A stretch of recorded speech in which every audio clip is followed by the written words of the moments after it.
Hello students, આનાથી આગળના લેક્ચરમાં આપણે આપણું પ્રકીર્ણ સ્વાધ્યાય સ્ટાર્ટ કર્યું હતું અને એમાં આપણે જોયું હતું કે દ્વિ અસમતા આપેલી હોય એટલે કે એક સાથે બે અસમતા આપેલી હોય તો એનો ઉકેલ જે છે આપણે કઈ રીતે શોધી શકીએ, રાઈટ. હવે એ જ વસ્તુનો ઉપયોગ કરવાનો છે આપણે કેટલીક રિયલ લાઈફ પ્રોબ્લેમ્સ માટે, રાઈટ. કે કશાક એવા તમારી પાસે એક્ઝામ્પલ છે જે તમે નોર્મલી યુઝ કરો છો. અમુક અહીંયા તમને એક્ઝામ્પલ આપેલા છે ફિઝિક્સ કેમિસ્ટ્રીને રિલેટેડ, રાઈટ, કે જેમાં તમે લોકો દ્વિ અસમતાનો યુઝ કરો છો અને કદાચ તમને એ ટાઈપના ક્વેશ્ચન્સ આપેલા હોય તો એનો ઉકેલ તમે કઈ રીતે શોધી શકો એ તમારે અહીંયા જોવાનું છે, રાઈટ. સો સૌથી પહેલાં આપણે ક્વેશ્ચન નંબર 11થી સ્ટાર્ટ કરીએ કે ક્વેશ્ચન નંબર 11 શું કહે છે કે એક દ્રાવણ આપ્યું છે અને એનું ફેરનહીટમાં તાપમાન જે છે એ 67થી કરીને 77ની વચ્ચે છે, રાઈટ. એટલું રાખવાનું છે, એટલું આપણાને કીધેલું છે, રાઈટ. હવે સેલ્સિયસ તથા ફેરનહીટ વચ્ચેનું સૂત્ર તમને લોકોને ઓલરેડી ખ્યાલ છે, રાઈટ. જે તમે 9મા 10માંથી અત્યાર સુધી ભણતા આવ્યા છો કે સેલ્સિયસને ફેરનહીટમાં કન્વર્ટ કરવું હોય કે ફેરનહીટને સેલ્સિયસમાં કન્વર્ટ કરવું હોય તમે કઈ રીતે કરી શકો, રાઈટ. તો આપણે પૂછ્યું શું છે કે સેલ્સિયસમાં તાપમાનનો વિસ્તાર શું છે, રાઈટ. હવે સેલ્સિયસમાં તમારે આન્સર ફાઇન્ડ કરવાનું છે. તો કોઈક એવો પદાર્થ, કોઈક એક દ્રાવણ છે જેનું તમારે ફેરનહીટમાં તાપમાન 68થી 77ની વચ્ચે રાખવાનું છે, રાઈટ. તો ઓબ્વિયસલી તમારે એને અસમતાના ફોર્મમાં લખવું હશે તો તમે આ રીતે લખી શકશો કે એફ ક્યાંથી ક્યાં સુધી હશે તો કે 68થી 77ની વચ્ચે. હવે એક વસ્તુ કે આપણાને ફેરનહીટ માટેનું સૂત્ર ખબર છે, રાઈટ, કે F = 9/5C + 32. તો એ જ વસ્તુને આપણે અસમતામાં મૂકી દઈએ, રાઈટ. સો આપણાને આવું મળે કે 9/Fની જગ્યાએ શું મૂકવાનું, 9/5C + 32 <777, રાઈટ.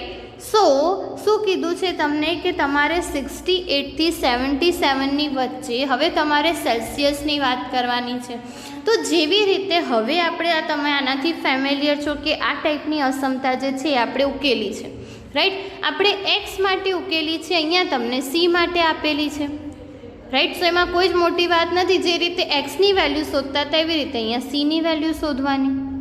શું કરવાનું તો કે સૌથી પહેલાં આપણે આ 32ને કેન્સલ કરવું પડશે, રાઈટ. સો અહીંયા શું કરીશું, -32, રાઈટ. -32 કરશો પછી 9/5C વધશે તો શું કરવું પડશે, 5/9થી મલ્ટીપ્લાય કરવું પડશે, રાઈટ. અને ઓબ્વિયસલી 5/9 પોઝિટિવ છે એટલે એમાં તમારી અસમતા જે છે એ ઉલટાશે નહીં, રાઈટ. અને એને સોલ્વ કરશો તો તમને જે તમારી ફાઇનલી સીની વેલ્યુ છે એ મળી જશે, રાઈટ. ક્યાંથી ક્યાંની વચ્ચે તો કે 20થી 25ની વચ્ચે, રાઈટ. એટલે તમને જો ફેરનહીટમાં માપ આપ્યું હતું 68થી 77ની વચ્ચે, એને તમારે સેલ્સિયસમાં જોવું હોય તો તમે એવું કહી શકો કે 20 સેલ્સિયસથી 25 સેલ્સિયસની વચ્ચે રાખવું પડશે તમારે ટેમ્પરેચર, રાઈટ. એ પર્ટિક્યુલર દ્રાવણ માટે.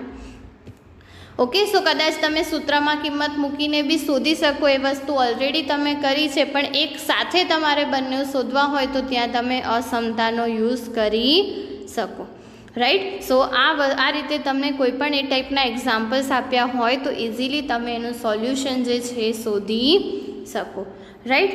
એવી જ રીતે નેક્સ્ટ કેટલાક તમને એક્ઝામ્પલ આપ્યા છે જેમાં તમારે દ્રાવણોની વાત કરવાની છે, દ્રાવણની સાંદ્રતાની, રાઈટ. કે પર્ટિક્યુલરલી એ ટાઈપના ક્વેશ્ચન હોય તો તમે કઈ રીતે એને સોલ્વ કરી શકો. થોડુંક ટ્રિકી છે, ખાલી સિમ્પલ વેમાં એને સમજવાનો ટ્રાય કરજો, બાકી એકદમ ઇઝી છે. ઓલરેડી તમે લોકો કેમિસ્ટ્રીમાં બી આ ટાઈપનું ભણો જ છો, રાઈટ. શું કરવાનું છે તો કે 8% બોરિક એસિડના દ્રાવણને મંદ કરવાનું છે, રાઈટ. શું કીધું છે કે 8% બોરિક એસિડનું દ્રાવણ લેવાનું છે, રાઈટ. અને એને મંદ કરવા માટે એમાં 2% બોરિક એસિડનું દ્રાવણ ઉમેરવાનું છે, રાઈટ. કોઈ પણ દ્રાવણ હોય એને મંદ કરવાનું છે અને એમાં બીજું જે દ્રાવણ છે એ આપણે ઉમેરવાનું છે, રાઈટ. પછી તમને કીધું છે કે જે તમને પરિણામે જે તમને દ્રાવણ મળે છે, રાઈટ, સાંદ્ર કર્યા પછીનું, રાઈટ. તો એ તમારું શું થશે? પરિણામી દ્રાવણ થશે, રાઈટ. તો એ જે દ્રાવણ તમને મળે છે એ શું હશે? તો કે મિશ્રણ જે છે એ 4% વધુ અને 6% ઓછું મળે છે, રાઈટ. હવે આપણાને શું કીધું છે કે આપણી પાસે 640 લીટર 8%નું દ્રાવણ હોય, રાઈટ. તમને જે ટોટલ ક્વોન્ટિટી કીધી છે, જે આપણાને કીધું છે 8% બોરિક એસિડ, એ કેટલા લીટર દ્રાવણ છે? તો કે 640 લીટર. તો શું પૂછ્યું છે કે તમારે કેટલા લીટર 2% સાંદ્રતાવાળું દ્રાવણ ઉમેરવું પડે? તો આ જે 2% સાંદ્રતાવાળું દ્રાવણ છે એ કેટલા લીટર ઉમેરવાનું થાય એ તમારે શોધવાનું છે, રાઈટ. હવે જ્યારે બી તમને આ ટાઈપના ક્વેશ્ચન્સ હોય, સૌથી પહેલાં શું કરવાનું કે જે વસ્તુ શોધવાની છે એ વસ્તુ ધારી લેવાની, રાઈટ. સો આપણે અહીંયા શું કરીશું કે 2% સાંદ્રતા ધરાવતું x લીટર બોરિક એસિડનું દ્રાવણ ઉમેરવું પડે છે એવું આપણે ધારી લઈશું, રાઈટ. કે જે 2% સાંદ્રતા ધરાવતું તમારે દ્રાવણ ઉમેરવાનું છે બોરિક એસિડનું, એ કેટલા લીટર છે? તો કે x લીટર છે, રાઈટ. હવે ટોટલ તમારી પાસે 640 લીટર દ્રાવણ છે, એમાં તમે x લીટર દ્રાવણ ઉમેરો છો એને મંદ કરવા માટે, રાઈટ. સો ટોટલ તમારી પાસે દ્રાવણ કેટલું થશે? તો કે 640 લીટર, રાઈટ. સો આપણી પાસે ટોટલ દ્રાવણ કેટલું થશે? 640 પ્લસ x, રાઈટ. હવે શું કીધું છે કે તમે જે તમારું આ બંને દ્રાવણને ભેગું કર્યા પછીનું જે દ્રાવણ છે, રાઈટ, એ પરિણામી મિશ્રણના 4%થી વધુ અને 6%થી ઓછું છે, રાઈટ. સો આપણું પરિણામી મિશ્રણ કયું છે? 640 પ્લસ x, રાઈટ. અને આપેલું કેટલું છે? તો કે એક્સના 2% આપણે લેવાના છે અને 640ના 8%. તો એ બંનેનો જે સરવાળો છે, રાઈટ, મેં બેઝિકલી આજે તમને ક્વેશ્ચનમાં આપેલું છે, રાઈટ, કે 8% બોરિક એસિડ અને 2% બોરિક એસિડનું દ્રાવણ ઉમેરવાનું છે. તો એ બંનેનું શું કરવું પડશે? સરવાળો કરવો પડશે, રાઈટ. એટલે કે અહીંયા શું થશે? તમારી પાસે અસમતા કે એક્સના 2% અને 640ના 8%, એ શેનાથી વધુ છે? તો કે 4%થી વધુ છે. પણ કોના 4%? પરિણામી બોરિક એસિડનું જે મિશ્રણ મળે છે એના કરતાં, રાઈટ. સો બેઝિકલી ત્યાં તમારી પાસે અસમતા કઈ થશે? તો કે એક્સના 2% પ્લસ 640ના 8% ગ્રેટર દેન 640 પ્લસ એક્સના 4%, રાઈટ. સો આ રીતે તમે એને અસમતામાં કન્વર્ટ કરી શકો. આ ટાઈપના ક્વેશ્ચનમાં શું છે? અસમતાઓ તમારે જાતે બનાવવી પડશે. ઓલમોસ્ટ તમને કોનાથી વધુ છે અને કોનાથી ઓછું છે એ ક્વેશ્ચનમાં જ આપી દીધું હશે, રાઈટ. સો ત્યાં તમારે બીજી કોઈ જ વસ્તુ ધ્યાનમાં રાખવાની નથી. તમને કીધું છે કે જે બંને દ્રાવણ તમે ઉમેરો છો, રાઈટ, સો એના જે પર્ટિક્યુલર ટકા છે એ 4%, પરિણામી મિશ્રણના 4% કરતાં વધુ છે. બસ, તો આપણે એનો જ યુઝ કર્યો છે, રાઈટ. અને હવે આપણાને અસમતા સોલ્વ કરતા આવડે જ છે, રાઈટ. સો જ્યારે બી હવે અસમતા સોલ્વ કરવાની હોય તો ટકા છે એટલે 2x/100, રાઈટ. 8/100 ગુણ્યા 640 ઇઝ ગ્રેટર દેન 4/100 ગુણ્યા 640 પ્લસ એક્સ, રાઈટ. અને હવે અસમતા સોલ્વ કરતાં તમને આવડે છે. ઓબ્વિયસલી છેદમાં 100 છે તો લસા લેશો તો કેન્સલ થઈ જશે, રાઈટ. અને પછી તો તમારે આ જ ટાઈપની અસમતા જે છે ઉકેલવાની રહેશે. તો તમારે શું કરવાનું? એક્સવાળા ટર્મ એક બાજુ, રાઈટ, અને અચળ પદો એક બાજુ. સોલ્વ કરશો એટલે તમને આ ટાઈપનો ઉકેલ મળશે કે એક્સની કિંમત શું છે? તો કે 1280 કરતાં નાની, રાઈટ. સો એક ઉકેલ તમને આવી રીતે મળ્યો. હવે તમને શું કીધું છે કે આ જ જે વસ્તુ છે એક્સના 2%, રાઈટ, અને 640ના 8%, રાઈટ, એ 6% કરતાં ઓછું છે, રાઈટ. એ આપણાને ઓલરેડી આપી દીધું છે. તો અહીંયા આપણાને શું મળશે? તો કે એક્સના 2% પ્લસ 640ના 8% એ કોના કરતાં ઓછા છે?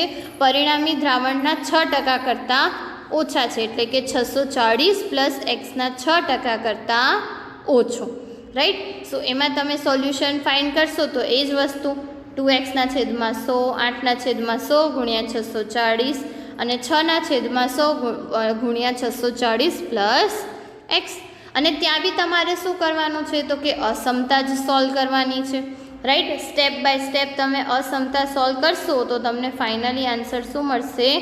એક્સ ઇઝ ગ્રેટર ધેન 320, એટલે કે 320 કરતાં મોટી એક્સની કિંમતો છે, રાઈટ. અને હવે તો કે આપણને ખબર છે કે તમે બે અલગ અલગ અસમતા શોધી બંનેને તમે કમ્બાઇનમાં લખશો તો તમને શું મળશે કે એક્સની જે કિંમત છે કોનાથી કોનાની વચ્ચે છે? 320 થી 1280ની વચ્ચે, રાઈટ. સો તમારે ધ્યાનમાં શું રાખવાનું છે કે કઈ વસ્તુ આપી છે, કઈ વસ્તુ શોધવાની છે. જે શોધવાની છે એને તમારે ધરી લેવાનું છે, રાઈટ. ટોટલ લીટરમાં દ્રાવણ શોધવાનું છે તો આપણું જે પરિણામી દ્રાવણ થશે એ કેટલું હશે, રાઈટ. અને પછી તો કે 4%થી વધુ અને 6%થી ઓછું આપેલું છે, રાઈટ. સો મિશ્રણ જે તમે એડ કરો છો એને લઈ લેવાનું તમારે 4%થી ઓછું અને 6% કરતાં વધારે, એટલે તમને ફાઇનલ જે આન્સર છે એ મળી જશે. એટલે તમે એવું કહી શકો કે 2% જે સાંદ્રતા ધરાવતું દ્રાવણ છે એ 380 લીટરથી વધુ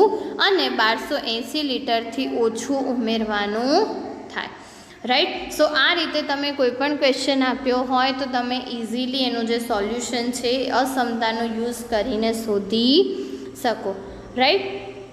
એટલે આ ટાઈપના આપણે દ્વિઅસમતાનો યુઝ કર્યો અને એને કઈ રીતે કમ્બાઇનમાં લખવાનું એ આપણે ઓલરેડી જોઈ ગયા, રાઈટ. બીજી વસ્તુ કે કદાચ તમને અહીંયા બંનેને અલગ અલગ લખીને ના કરવી હોય કેલ્ક્યુલેશન અને તમે એક જ સ્ટેપમાં બંનેને લખી શકતા હો અને તમને એ રીતે સોલ્યુશન ફાવતું હોય તો તમે એ રીતે બી એને લખી શકો. જે રીતે આપણે સ્વાધ્યાયની સ્ટાર્ટિંગ કરી હતી પ્રકીર્ણની, રાઈટ.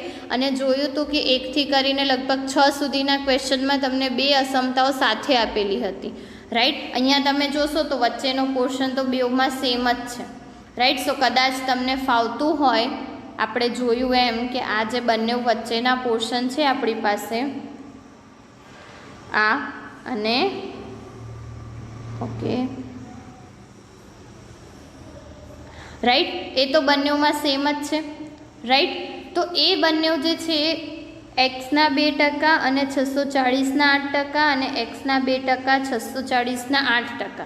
આ બંને વસ્તુ તો સેમ જ છે, ખાલી 4% કરતાં વધુ અને 6% કરતાં ઓછું છે, રાઈટ. સો આને તમારે કમ્બાઇનમાં લખવું હોય તો તમે આ રીતે બી લખી શકો કે 640 પ્લસ એક્સના 4%, પછી સાઇન કઈ આવશે તો કે લેસ દેન, એના પછી તો કે એક્સના 2% અને પ્લસ 640ના, રાઈટ. 640ના 8%, રાઈટ. એ કોના કરતાં વધારે હશે તો કે 640 plus એક્સના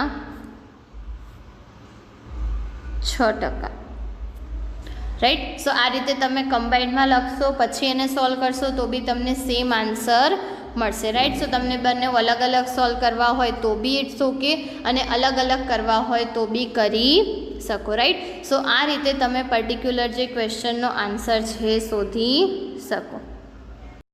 okay. So next question બી કંઈક એ જ ટાઈપનો છે કે ક્વેશ્ચન નંબર 13માં તમને શું આપ્યું છે તો કે 45% એસિડનું 1125 લીટર દ્રાવણ છે, રાઈટ. અને શું કીધું છે કે જે પરિણામી મિશ્રણ છે એ 25%થી વધારે પણ 30%થી ઓછું એસિડ થાય તે માટે એમાં કેટલું પાણી ઉમેરવું જોઈએ. એટલે ઇન શોર્ટ શોધવાનું છે શું કે આપણી પાસે જે 1125 લીટર દ્રાવણ છે એમાં તમારે કેટલા લીટર પાણી ઉમેરવું પડે, રાઈટ. સો આ વસ્તુ આપણે શોધવાની છે, રાઈટ. તો જે વસ્તુ શોધવાની છે એને આપણે સૌથી પહેલાં શું કરીશું? ધરી લઈશું, રાઈટ. કે ધારો કે દ્રાવણમાં શું કીધું છે કે જરૂરી x લીટર પાણી આપણે ઉમેરવું પડે. તો ઓબ્વિયસ છે કે આપણી પાસે દ્રાવણ કેટલું હતું? 1125 લીટર. એમાં તમે x લીટર ઉમેરો છો, રાઈટ. સો કુલ દ્રાવણ કેટલું થશે? 1125 પ્લસ એક્સ, રાઈટ. અને પરિણામી મિશ્રણ જે છે એ શું કીધું છે તો કે 25%થી વધારે પરંતુ 30%થી ઓછું. તો પરિણામી મિશ્રણ એટલે આપણું 1125 પ્લસ એક્સ વાળું, રાઈટ. એ શું કીધું છે કે 25% પરિણામી મિશ્રણના 25%થી વધારે અને 30%થી ઓછું છે. રાઈટ. સો આપણે જોવાનું છે શું કે આપણી પાસે કયું છે તો કે 1125 પ્લસ એક્સના 25% થશે. રાઈટ. પરિણામી મિશ્રણના 25%. રાઈટ. અને 1125ના 30% એટલે કે પરિણામી મિશ્રણના 30%. રાઈટ. અને આપણું જે આ 45% એસિડ છે એ ક્યાં હશે તો કે એના માટે જ આપણે જોવાનું છે કે 25% કરતાં વધારે છે અને 30% કરતાં ઓછું છે, એટલે કે 1125ના 45%. રાઈટ. અને અહીંયા તમે જુઓ કે તમને જે અસમતા છે એક સાથે આપેલી છે. રાઈટ. સો આ રીતે બી તમે એનું સોલ્યુશન જે છે ઇઝીલી શોધી શકો. રાઈટ. સો શું કીધું છે તમને અહીંયા તો કે હવે તમને ખ્યાલ આવ્યો શું કરવાનું છે તો કે પરિણામી મિશ્રણના 25% કરતાં વધારે અને 30% કરતાં ઓછું દ્રાવણ છે આપણી પાસે. રાઈટ. સો એ કઈ રીતે થશે તો કે 1125 પ્લસ એક્સના 25% લેસ દેન 1125ના 45% લેસ દેન 1125ના 30%. રાઈટ. અને હવે એને ટકામાંથી તમે કરશો એટલે ડિવાઈડ બાય 100 આવશે. રાઈટ. અને ડિવાઈડ બાય 100 ત્રણેય સ્ટેપમાં છે તો લસા લેશો તો નીકળી જશે અને પછી તમારી પાસે કંઈક આવી કિંમતો હશે. રાઈટ. અને એ કિંમતો માટે તમે અલગ અલગ રાઈટ અહીંયા શું કર્યું છે એ લોકોએ તો કે આ જે 5625 છે રાઈટ અહીંયા મળ્યું. હવે બંને બાજુ તમારી પાસે અસમતા છે પણ વચ્ચે તો એક્સ નથી. કદાચ તમારે એક્સની કિંમત શોધવી હોય તો હવે તમારે એને શું કરવું પડશે બે અલગ અલગ પાર્ટમાં ડિવાઈડ કરવું પડશે. રાઈટ. કે 28,125 પ્લસ 25x લેસ દેન 50,625 અને 50,625 લેસ દેન 33,750 પ્લસ 30x. અને હવે બંને સેપરેટ અસમતા તમને સોલ્વ કરતાં આવડે છે અને સોલ્વ કરશો તો શું મળશે એક્સ ઇઝ લેસ દેન 900 એટલે કે 900 કરતાં ઓછું અને 562 પ્લસ 5 કરતાં વધારે. એટલે આ બંનેને કમ્બાઈન કરશો તો તમને સોલ્યુશન આ ટાઈપનું કંઈક મળશે કે એક્સની વેલ્યુ શું હશે તો કે 562 પ્લસ 5થી કરીને 900ની વચ્ચે. રાઈટ. એટલે તમારે એને વર્ડમાં લખવું હોય તો તમે એ રીતે લખી શકો કે દ્રાવણમાં જે પાણી ઉમેરવાનું છે કેટલું હશે તો કે 562.5 લીટરથી વધુ અને 900 લીટરથી ઓછું. રાઈટ. સો આ રીતે આ ટાઈપના જે ક્વેશ્ચન્સ હોય એનું કેલ્ક્યુલેશન જે છે તમે કરી શકશો. ઓકે. એક લાસ્ટ ક્વેશ્ચન છે એ બી આપણે જોઈ લઈએ. શું કીધું છે તમને લાસ્ટ ક્વેશ્ચનમાં કે આઈક્યુ માટેનું સૂત્ર તમને લોકોને આપેલું છે. Right. IQ is equals to MA upon CA. જ્યાં MA શું છે તો કે માનસિક ઉંમર અને CA શું છે તો કે એની સમયાનુક્રમિક ઉંમર. હવે આઈક્યુ જે છે તમને આપેલો છે ક્યાંથી ક્યાંની વચ્ચે હશે તો કે 80 થી 140ની વચ્ચે. રાઈટ. અને શું કીધું છે કે 12 વર્ષની ઉંમરના બાળકોના સમૂહની માનસિક ઉંમરનો વિસ્તાર જે છે આપણે શોધવાનો છે. માનસિક ઉંમર એટલે શું MA. તો જેવી રીતે ફેરનહીટ અને સેલ્સિયસમાં આપણે વાત કરી હતી કે ફેરનહીટ માટે કન્ડિશન આપેલી હતી ને સેલ્સિયસ માટે શોધી હતી, અહીંયા તમને આઈક્યુ માટે આપેલી છે અને MA માટે શોધવાની છે. રાઈટ. સૂત્ર જ એક આપેલું છે કે કઈ રીતે વ્યક્તિનું જે આઈક્યુ છે કેલ્ક્યુલેટ થાય. રાઈટ. પણ તમારે અહીંયા આઈક્યુ આપેલો છે તો માનસિક ઉંમરની વાત કરવાની છે. રાઈટ. હવે તમને ઓબ્વિયસ છે કે સૂત્ર આપેલું છે. Right. IQ is equals to MA upon CA into 100. હવે આઈક્યુ તમને ક્યાંથી ક્યાંની વચ્ચે આપ્યો છે તો કે 80 થી 140.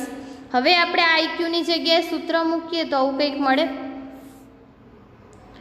રાઈટ. અને BA શું છે આપણું કે સમયાનુક્રમિક ઉંમર અને આપણાને શું કીધું છે 12 વર્ષની ઉંમરના બાળકોનો સમૂહ લેવાનો છે. રાઈટ. એટલે અહીંયા CAની જગ્યાએ શું આવશે તો કે 12 વર્ષ. રાઈટ. અને હવે તમને સોલ્વ કરતા આવડે છે. 100 ભાગ્યા 12 છે તો 12 ભાગ્યા 100 વડે ગુણી નાખો આખાને. રાઈટ. એટલે તમને ફાઇનલ જે આન્સર છે મળી જશે. અને શું મળશે ફાઇનલ આન્સર 9.6 થી 16.8. રાઈટ. એટલે કે બાળકોના સમૂહની માનસિક ઉંમર કેટલી હશે તો કે 9.6 કરતાં વધારે, મતલબ કે 9.6 કે તેથી વધારે અથવા 16.8 કે તેથી ઓછી, રાઈટ. એટલે કે કોઈ પણ વ્યક્તિનો આઈક્યુ છે એના ઉપરથી તમે એની માનસિક જે આયુ છે એ અને શારીરિક જે આયુ છે એ તમે શોધી શકો, રાઈટ. સો આ ટાઈપના કેટલાક એક્ઝામ્પલ છે જે તમને લોકોને પ્રકીર્ણ સ્વાધ્યાયમાં આપ્યા છે અને એને તમારે દ્વિઅસમતાનો ઉપયોગ કરીને સોલ્વ કરવાના છે, રાઈટ. સો આઈ હોપ કે તમને આ ટાઈપના ક્વેશ્ચન્સમાં કમ્પ્લીટલી ખ્યાલ આવ્યો હશે. ઓકે, છતાં બી કંઈ ડાઉટ હશે તો આપણે એને ફરી જ્યારે મળીશું ત્યારે સોલ્વ કરીશું. ઓકે, સો અહીંયા આપણું ચેપ્ટર નંબર 6 જે છે સુરેખ અસમતાઓ એ કમ્પ્લીટ થાય છે, રાઈટ. નેક્સ્ટ વિડીયોથી આપણે નવું જે પ્રકરણ છે સ્ટાર્ટ કરીશું. Okay, thank you.